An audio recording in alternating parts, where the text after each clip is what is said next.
جب حضرت موسیٰ کی ولادت کے لمحے قریب آئے تو فرعون نے ایک خواب دیکھا جو معبرین کو بتایا۔ معبرین نے اس کو کہا کہ تیری راجدانی میں ایک بچہ پیدا ہونے والا ہے جو تیرے تخت و تاج کو الٹ کے رکھ دے گا۔ تکبر اور رعونت سے بھرا ہوا فرعون بولا میں وہ بچہ پیدا ہی نہیں ہونے دوں گا، اور 70,000 بچے قتل کروا دیے، 90,000 حمل گروائے۔ اللہ کا کرنا ہوا کہ حضرت موسیٰ علیہ السلام کی ولادت ہو گئی۔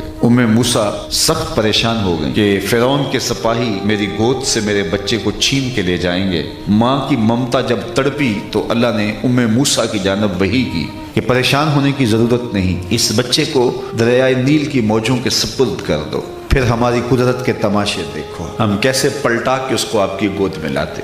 حضرت موسیٰ کی والدہ نے ایک صندوق تیار کیا جس کے بالائی حصے میں سوراخ رکھے تاکہ ہوا اور روشنی کی گزرگاہ رہے۔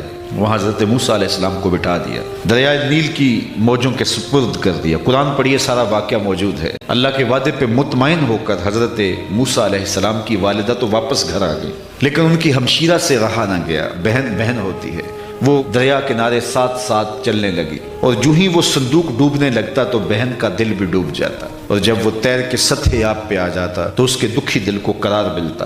اللہ کا کرنا ایسا ہوا کہ پانی کا بہاؤ اس صندوق کو ادھر لے گیا جدھر فرعون کے محلات تھے۔ فرعون کے ہاں اولاد نہیں تھی، یہ بے اولاد تھا۔ شام کا وقت تھا، پانی کے دوش پر اس نے صندوق آتے دیکھا، اپنی بیوی کے ساتھ بیٹھ کے گزرتے پانی کے منظر سے لطف اندوز ہو رہا تھا۔ تو غوطہ خوروں کو کہا ذرا نکال کے لاؤ، کیا ہے میں دیکھنا چاہتا ہوں۔ جب صندوق نکال کے غوطہ خور لائے تو اس کو کھولا گیا، کیا دیکھا؟ ایک خوبصورت بچہ مسکرا رہا ہے۔ زوجہ فرعون جن کا نام آسیہ ہے بے ساختہ پکار اٹھتی ہیں، فریفتہ ہو جاتی ہیں، یہ بچہ تو میری آنکھوں کی ٹھنڈک ہے اور اس کو ہم اپنا بیٹا بنا لیتے ہیں۔ علماء نے لکھا ہے نبی کے ساتھ کیا گیا پیار کبھی رائے گا نہیں جاتا۔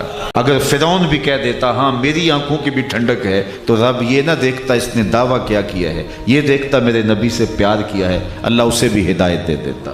خیر اس کا مقصود نہیں تھا، لیکن یہ طے ہو گیا کہ اس کو ہم اپنا بیٹا بنا لیں۔ سب سے پہلی فکر دودھ کی ہوئی، شاہی دائیاں بلوائی گئی، حضرت موسیٰ دودھ نہیں پیتے، اور دائیاں بلوائی گئی، حضرت موسیٰ دودھ ہی نہیں پیتے۔ اللہ قرآن میں فرماتا ہے ہم نے ان پر حرام کر دیا تھا کہ اپنی ماں کے علاوہ کسی اور خاتون کا دودھ نہیں پینا۔ اتنے میں حضرت موسیٰ کی ہمشیرہ بھی موقع پہ پہنچ گئی، اور جب ان کو پھنسا ہوا دیکھا تو کہا کہ ایک دائی میری نظر میں بھی ہے جس کا دودھ بچے رغبت سے پی لیتے ہیں، کہو تو بلا لاؤں۔ انہوں نے کہا دیر کاہے کی، گئی اور اپنی ماں کو بلا لائیں۔ انہوں نے دودھ پیش کیا تو حضرت موسیٰ علیہ السلام نے پی لیا۔ تو فرعون کہنے لگا اے خاتون ہمارے اس بچے کو تم دودھ پلانا، رہائش بھی قریب کر دی۔ فرعون کہتا تھا میں وہ بچہ پیدا نہیں ہونے دوں گا۔ رب نے کہا مجھے رب نہ کہنا، اگر تیرے گھر میں پال کے نہ دکھایا تو۔